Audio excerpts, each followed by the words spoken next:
Ate Helen. From Malikboy to Greece.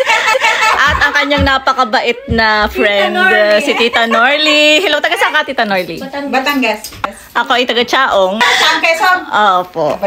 Nakarating din ako sa bahay nila. Ang ganda ng, cute ng bahay niyo, ate. Magkano dito? 185. 185. Ah, mura lang. Tapos ang lapit pa sa station. Chinta pa siya. Oh, ay talagang Pinoy na Pinoy with kape.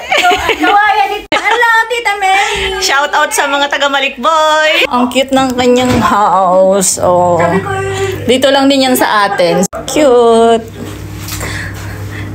Grabe, buong barangay nandito na. 1981, Diyos ko, hindi pa ako tao.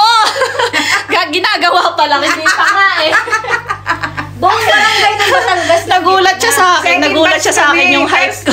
First batch, tourist. Second batch kami contract mo. Ah, o diba? Kaya sila ang founder. Kaya yung mga bago dito, sa una lang yan, nahuhomesick lang, kaya gusto nyong umuwi. Pag nagtagal na kayo dito, hindi na kayo. Hindi pa na umuwi sa Pinas. Kaya nga, sa una lang yan, di ba ate? Sa una kasi homesick, marami kasi, ate, uuwi na ako kasi. Katulad ko yun! Katulad niya, sabi niya uuwi daw. Sabi ko mga ilang sasabihin mo, ay hindi na ako uuwi. Pinapagalitan. Ang dami nga may gusto dito na makapunta, tapos kayo nandito na uuwi lang, di ba? Tapos imagine yung hirap niya pag Yung hirap pag-a-apply. O yung ginastos. Ako 18 years. Ako hindi nag-apply. Ako walang gastos.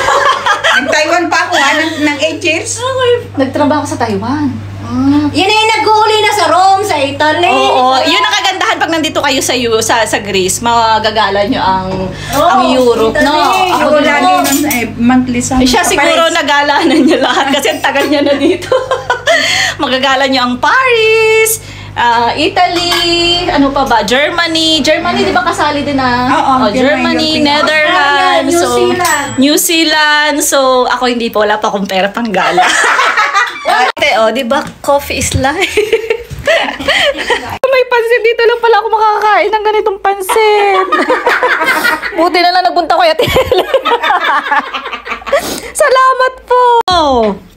Ate, pwede kang pumasok. Adobo. Ano gayan?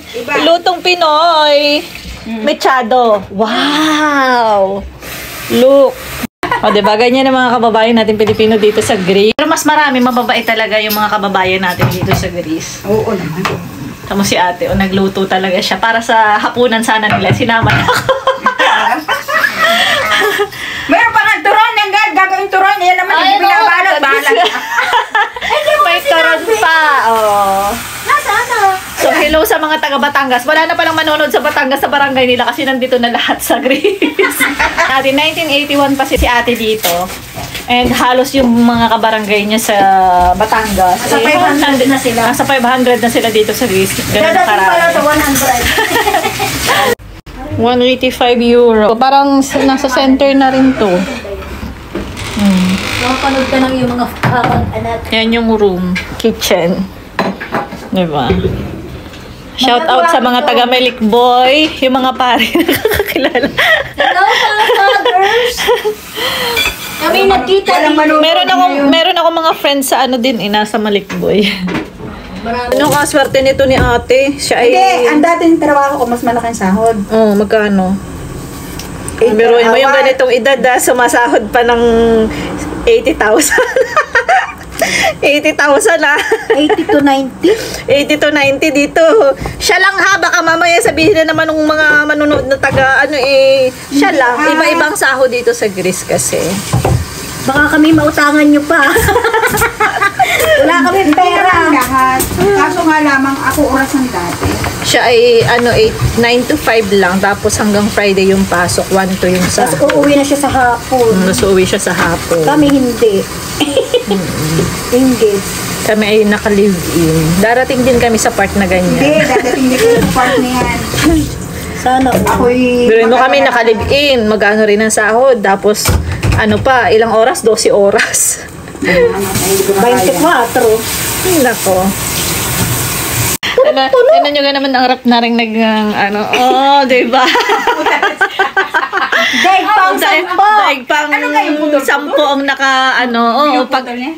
te, aking 10, dahil pa 10. Wala. Oo. Daig pang ano sa Pilipinas. Sandaan na nakatira. Dahil pa isang daan nakatira. Alam mo, isang Eksakto naman yung punta ko dito kila ate kasi meron silang isda at saka gulay. So kaya naman kahit nagluto siya ng karne, talaga mas pinili kong kainin yung isda or galunggong sa atin sa Pilipinas. At saka yung tinatawag gulang lang na gulay sa amin sa Tagalog. Hanggang dito na lang ulit ang aking mini vlog. Maraming salamat. Bye and God bless.